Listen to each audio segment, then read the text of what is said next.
Thank you and welcome to the show for today.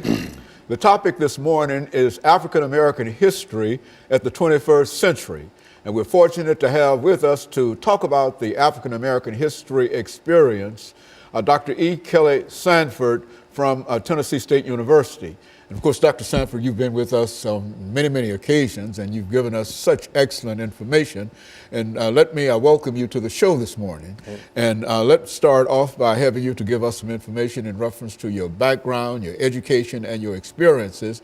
And then we'll get into some other aspects of African American history, the African American history experience at the 21st century as far as the African American History Month is concerned. Let's start with that. And I think, as you know, it did not start as African American History Month, but so let's do it from that perspective after we talk about your background, education, and your experience. Absolutely, and thank you so much again for having me here. I'm Dr. EKSanford, and as you said, I'm a professor of sociology at Tennessee State University.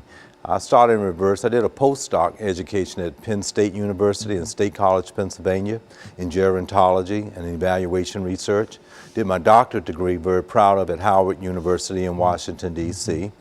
And there I also worked with the national headquarters of the American Red Cross, doing HIV/AIDS education research and evaluation unit there. Kind of interesting because right here in Nashville with Dr. Ed Sullivan, there's a first response center, and I work with Dr. Jackie Fleming on that project here, and that stemmed from that earlier work in Washington, D.C.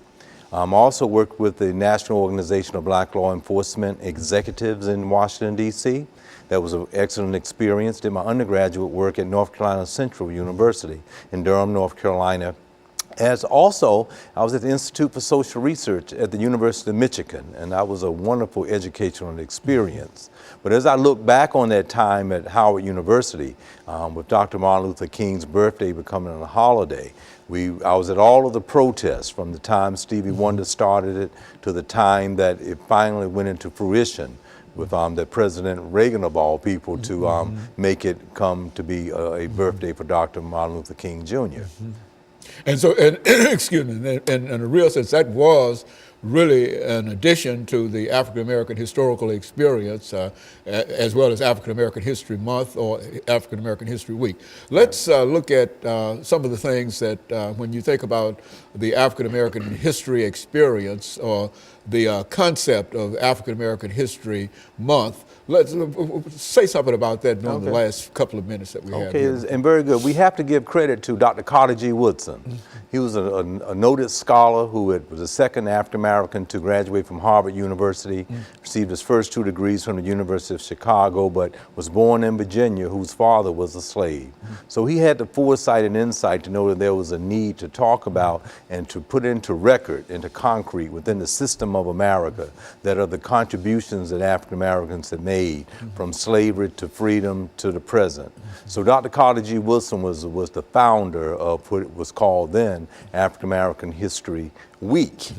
And he put it on the time that he said it should be the second week in February because it was a unique birthday time of Frederick Douglass as well as Abraham Lincoln. So he thought that that would be a good time to celebrate it, since Abraham Lincoln, of course, supposed with the Emancipation Proclamation and Civil War 1861-1865, ended slavery and brought about those constitutions to abolish it. And Frederick Douglass, of course, was in the forefront of helping that decision to be made. So he found that that was a wonderful time to try to celebrate it. And as I recall coming up as a youth in school, it seemed like it was a day, although he had African American, what they called at that time Black History Month. It seemed like it was a one-day thing. And then it grew from one day to a week, and then from a week to African American History Month as we celebrate it today. Very good. You know, looking back over that experience, that is the establishment of, how did people react to that? African Americans especially. Yeah, well, I think it was a time of celebration, a time of wanting to have that pride, but I think the problem was, and as Dr. Carter G. Woodson wrote in his book entitled The Miseducation of the Negro, he felt that not only did African Americans did not know about the history and contributions, that also the majority group didn't either.